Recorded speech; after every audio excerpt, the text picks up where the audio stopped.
શ્યામ સુંદરમાં દેવમ જલ્દી જો સિંહ ક્યાં છે? એ ધીમે બોલજો. જોરદાર હો બાકી. કેવી નિરાતે નિરાતે ચાલે.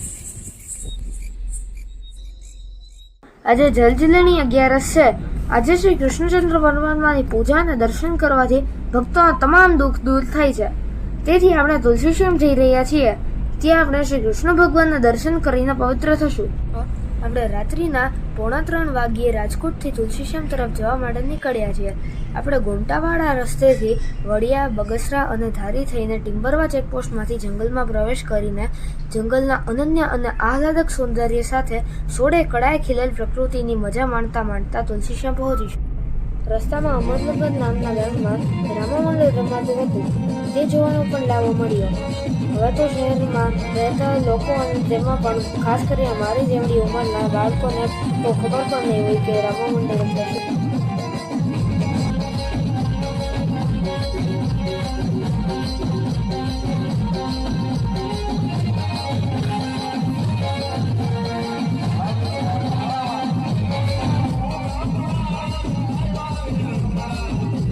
તો ચલો મારી સાથે સિમેન્ટ કોન્ક્રીટના જંગલથી દૂર સાચા પ્રાકૃતિક જંગલમાં પ્રકૃતિ માતાના ખોળે વિહરવા.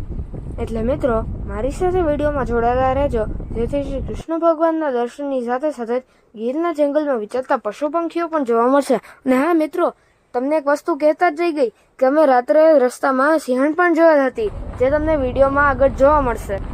અહીં જંગલની સવારનું વાતાવરણ ખૂબ જ અલગ અને મનમોહક છે. અહીં સવારમાં અલગ અલગ પક્ષીઓના દર્શન સાથે સાથે જ તેમના કલરવ સાંભળવા મળે છે. અને જ્યાં સુધી નજર પહોંચે ત્યાં સુધી લીલીછમ વનરાજી, નદી, નાળા અને નાના નાના ઝરણા આપણી અંદર એક અલગ જ પ્રકારની ઉર્જા અને ઉત્સાહનો સંચાર કરે છે અને મોર્નિંગને ખરેખર ગુડ મોર્નિંગ બનાવી દે છે.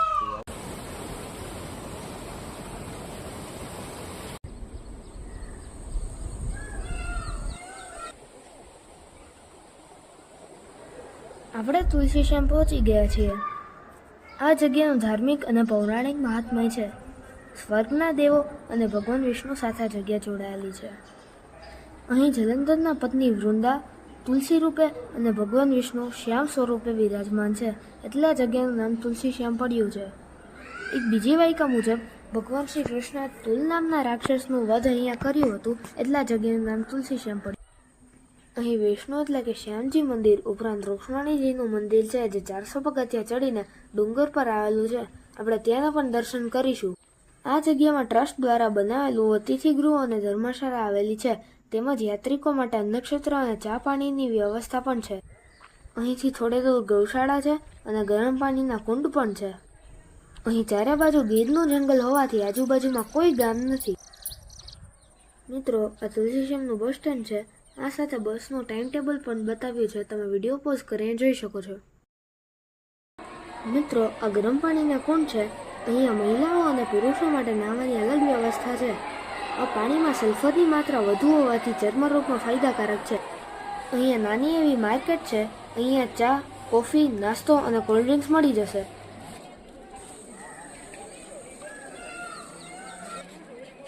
મંદિરના પ્રાંગણમાં પહોંચતા જ એક અલૌકિક અને દિવ્ય અનુભૂતિ થાય છે. અહીંયા શ્રી કૃષ્ણ ભગવાનની મૂર્તિ કાળા પથ્થરમાંથી બનાવવામાં આવી છે અને માનવામાં આવે છે કે આ મૂર્તિ 3000 વર્ષો જૂની છે. અહીં આ મંદિરની સાથે યજ્ઞવેદી અને બીજા નાના નાના મંદિરો પણ છે.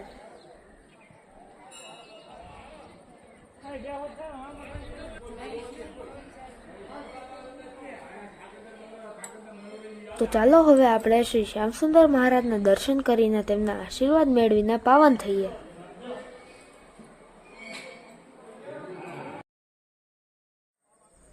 જુઓ, એક સાબર સવારમાં તેના બચ્ચા સાથે જાણે લટાર મારવા નીકળ્યો હોય તેવું લાગે છે.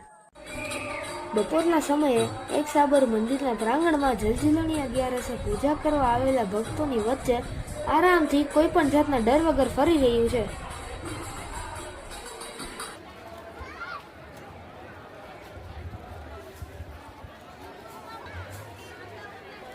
જલજીલણી 11 આજુબાજુના ગામ તથા વિસ્તારના ભક્તો પોતાની ઘરે પૂજામાં રાખેલ શ્રી કૃષ્ણચંદ્ર પરમાત્માની પ્રતિમાને અહીંયા લાવીને તપ્તોદક કુંડ એટલે કે ગરમ પાણીના કુંડમાં સ્નાન કરાવે છે અને જલજીલાની 11સની તહેવાર રૂપે ઉજવણી કરે છે.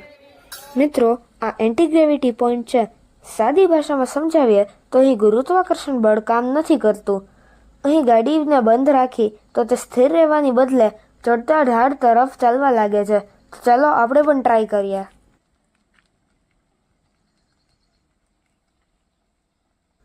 અરે વાહ, આપણી ગાડી પણ એની મેળે જ ચડી ગઈ.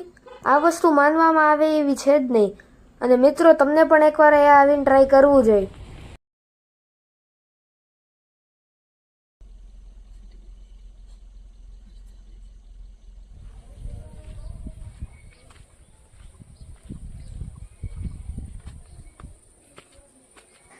આ જગ્યાના ઇતિહાસ વિશે એવું કહેવાય છે કે એકવાર શ્રી કૃષ્ણ ભગવાન અને રૂકમણીજીની વચ્ચે મીઠી નોકઝોક થઈ રહી હતી કે હું તમારી પટરાણી છું, છતાં પણ તમે એકી જગ્યાનું નામ મારા નામ પરથી નથી રાખ્યું.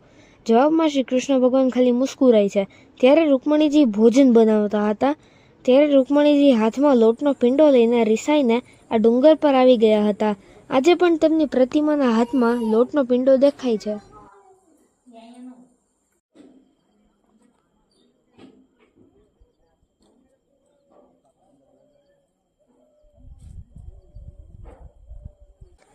આહાહા, કેવો નયનરમ્ય, કેવો અદ્ભુત અને મનને પ્રફુલ્લિત અને તરોતાજા કરી દે તેવો પ્રકૃતિનો નજારો છે.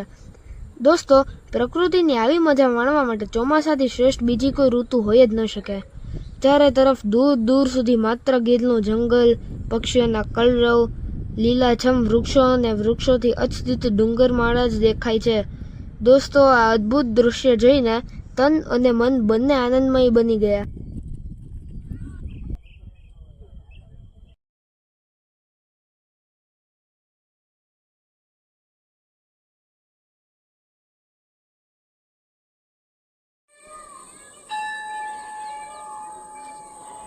કેવું સરસ દ્રશ્ય છે. મોર કળા કરી રહ્યો છે. મિત્રો, આ દ્રશ્ય એટલું સુંદર લાગી રહ્યું છે કે એવું થાય છે કે અહીંયા ઊભા ઊભા મોરને જોતો જ રહું.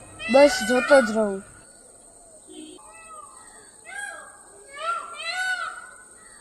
મિત્રો, કુદરતના ખોળામાં એટલી મજા આવી રહી છે કે પાછું શહેરના જીવનમાં જવું જરાય નથી ગમતું. પણ શું કરવું, જવું તો પડશે.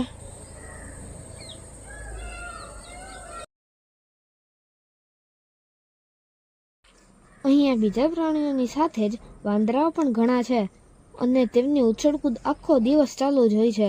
પણ તેઓ ક્યારેય માણસોને પરેશાન નથી કરતા.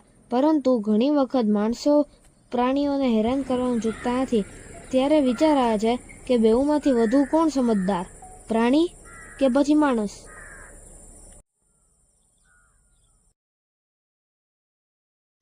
ઠંડી, ગરમી કે વરસાદ, કોઈ પણ ઋતુ હોય, ગમે તેવું વાતાવરણ હોય, છતાં એક મોર આરતીના સમયે મંદિરના શિખર ઉપર આવીને દરરોજ અચૂક રીતે આરતીમાં હાજરી આપે છે.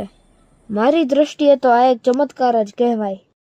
તો ચાલો મારા વાલા દર્શકો, આપણે પણ શ્રી શ્યામસુંદર ભગવાનની આરતીનો લાવો લઈને ધન્ય થઈએ અને આરતી પછી શ્રી કૃષ્ણચંદ્ર પરમાત્માના આશીર્વાદ લઈને રાજકોટ તરફની આપણી વળતી સફરની શરૂઆત કરીએ. કારણ કે રાત્રિના 8થી સવારના 8 વાગ્યા સુધી ફોરેસ્ટ ચેકપોસ્ટ બંધ રહે છે, જેથી એ સમય દરમિયાન એન્ટ્રી કે એક્ઝિટ કશું જ પોસિબલ નથી. આપણે અહીંથી ચેકપોસ્ટ સુધી પહોંચવામાં અંદાજે 20 થી 25 મિનિટ જેટલો સમય લાગી શકે છે. એ સિંહ રહ્યો, સિંહ નીમા, દેવમ જલ્દી જો સિંહ. ક્યાં છે? એ ધીમે બોલજો. એ રહ્યો જો રોડની સાઈડમાં. હાય. એ જો જો જો રોડની નીચે ઉતરી ગયો. એ જલ્દી જલ્દી ટોર્ચ આપો, ટોર્ચ આપો. ક્યાં છે ટોર્ચ? નીમા ટોર્ચ ગોત જલ્દી. હા, ગોતું જ છું. લાવ આલી આલી. લાવ લાવ લાવ કર. જો જો જો જો. વાહ, એ દેખાતો બંધ થઈ ગયો. ક્યાં ગયો? એ હમણાં જો ઝાડવા જરાક ઓછા થાય તો દેખાશે. ઝાડી ઘાટી છે. એ રહ્યો જો હા, જંગલની રાણી, રાજા. ધીમે ધીમે. સિંહણ છે, સિંહણ. જંગલની રાણી. જો જો જો.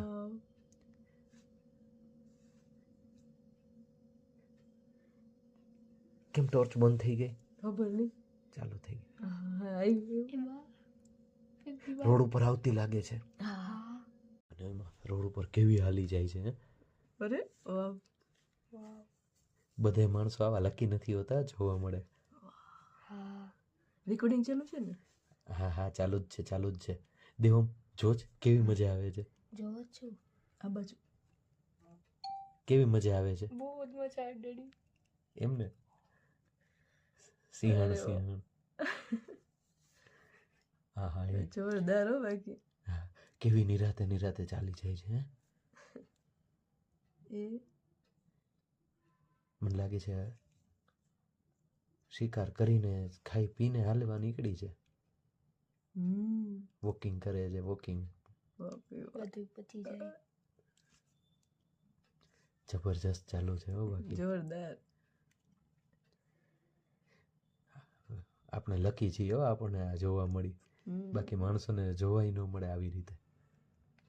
પાછું સારું છે બીજા કોઈ વાહન નથી આવતા ને. ધીમે ધીમે. નહીતર તો દેખાય નહીં. હા, નહીતર ઈ ડરીને રોડની નીચે ઉતરી જાય. હા. ધીમે ધીમે બોલો નહીતર એલર્ટ થઈ જશે. હા, ના આમ તો એને ખબર જ છે ને આપણી લાઈટમાં તો એ ચાલે છે. એ પણ છે. આપણે જોરદાર. ધીમે જ ચલાવશું હો. આટલું સેફ ડિસ્ટન્સ રાખીને જ ચાલશું એનાથી. એ આ તો ઉતરી ગઈ એ રોડની નીચે.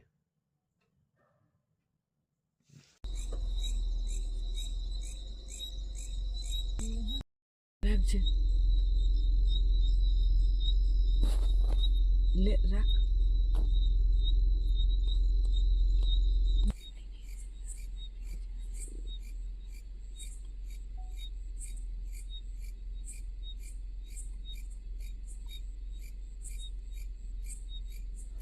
તો મિત્રો, આપણી આ તુલસી શ્યામની ટ્રીપ ખૂબ જ યાદગાર બની રહેશે, કારણ કે ગીરનું જંગલ જેના માટે વિશ્વ પ્રસિદ્ધ છે તેવા એશિયાટિક લાયન જોવા મળી ગયા, જે એક લાઈફ ટાઈમ મેમરી બની રહેશે. સાથે સાથે અમે વિવિધ પ્રકારના પ્રાણી, પક્ષી અને સરીસૃપ પણ જોયા. મિત્રો, અગર તમને મારા વિડીયોઝ ગમતા હોય તો મારી ચેનલને સબસ્ક્રાઈબ કરો, મારા વિડીયોઝને લાઈક કરો, કોમેન્ટ કરો અને શેર કરો.